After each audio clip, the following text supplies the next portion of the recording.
Alright guys, I know it's been a while since my last update here, but honestly I just need a break. So in the meantime, I was keeping myself busy with this new house. First of all, I got the tree done, driveway, the fence, all this brick and or stonework and stuff, the trailer back there. Then I finished the deck over here. Stairs were a pain in the ass, but it's all done, skirted in. Looks great. But then I felt like I needed a new truck, so I bought 2018 F-150 with the 5-liter. So yeah, it's a special edition. It's got the red accent stitching and everything on the seats and on here. It's a freaking awesome truck. Rides like a dream. Sync 3 and everything. So I want to put an exhaust on it. This thing just seems a little too quiet.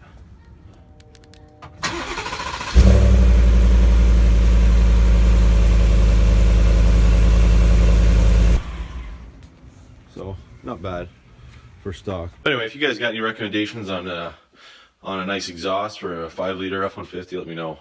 I don't want to go too loud, just a little more noise. But anyway, the point of this video now is I think I'm going to start working on the Mustang finally again. Ordered a new flywheel, so just gonna start throwing parts at her. I don't know what the problem is, but you know what? Found a cheap LUK flywheel. It was like 60 bucks or something from Rock Auto, so I'm gonna give it a shot. But also got a rear main seal. That thing was leaking, so that'll make the wife happy. All right, so here it is.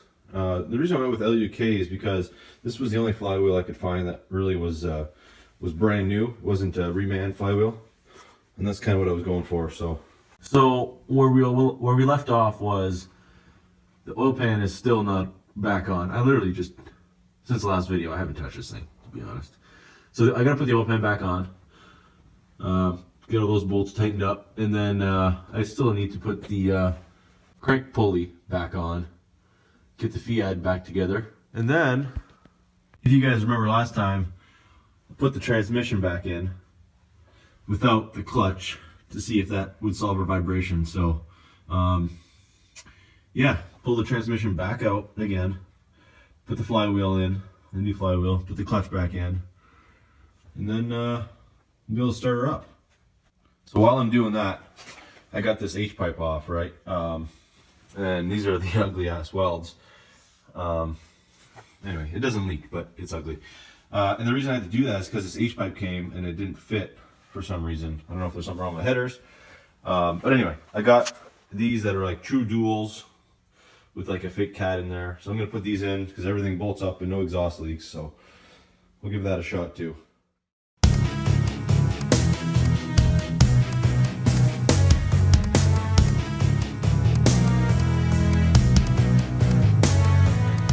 MG Motorsports Tech Tip. When your universal joint's too floppy, use tape. Ooh, pug.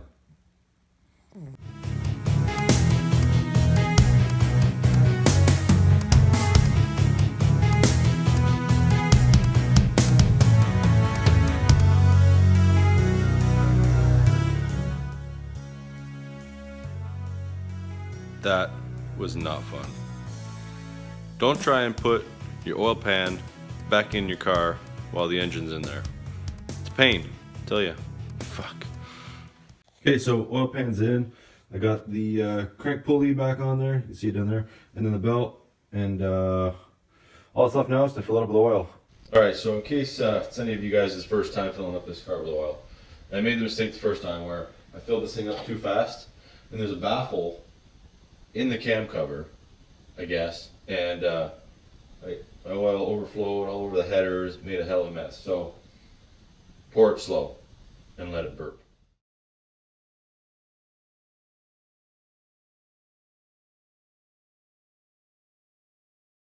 By the way, that oil is like a little bit dark, but it's got less than 1,000 miles on it, probably even under 500. So we're using it.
You know what's weird to me is that there's coolant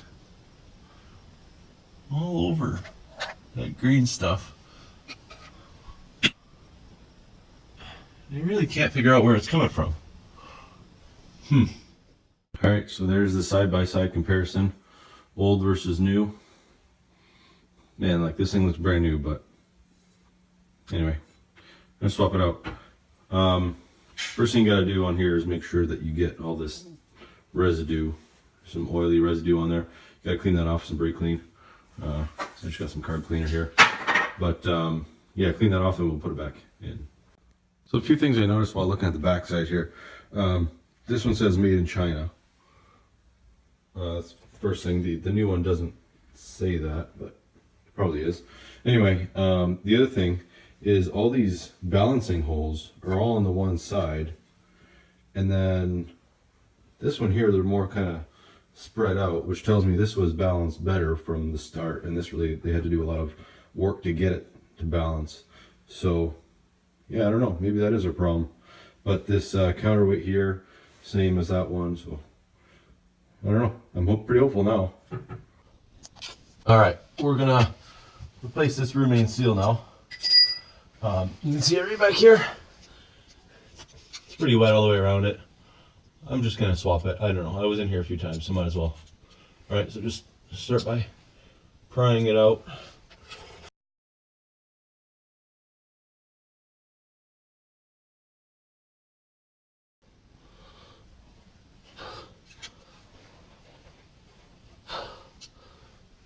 There you go.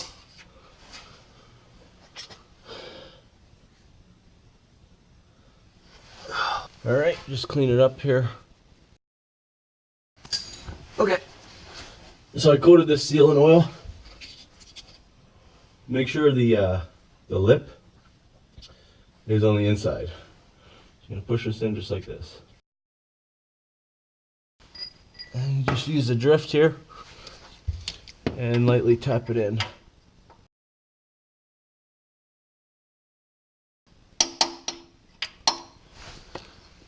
And that's it.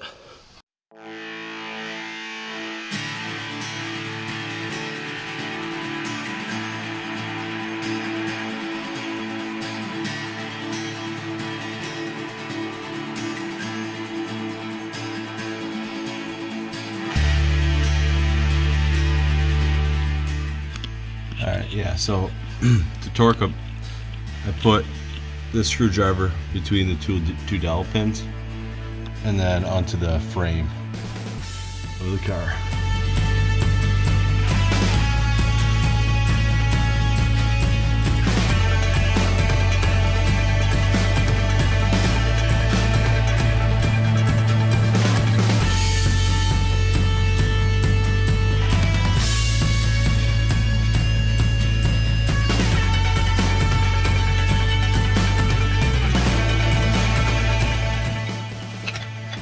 Alright, so now you should be able to remove your clutch line.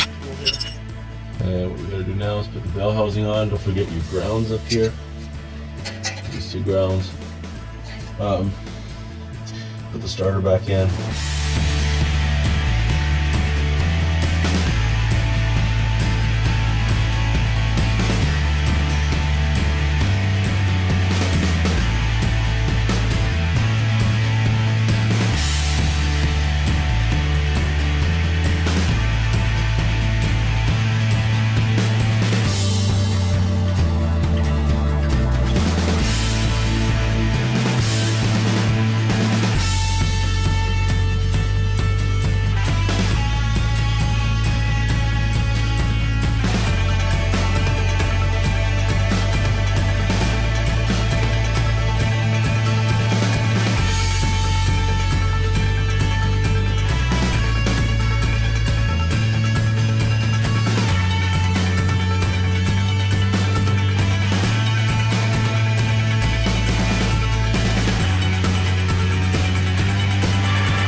Okay, so it's pouring rain out, so I can't really go for a test drive right now, but I have my buddy Victor You'll meet him in a future episode. Anyway, I got him sitting in the passenger seat, revved the piss out of it.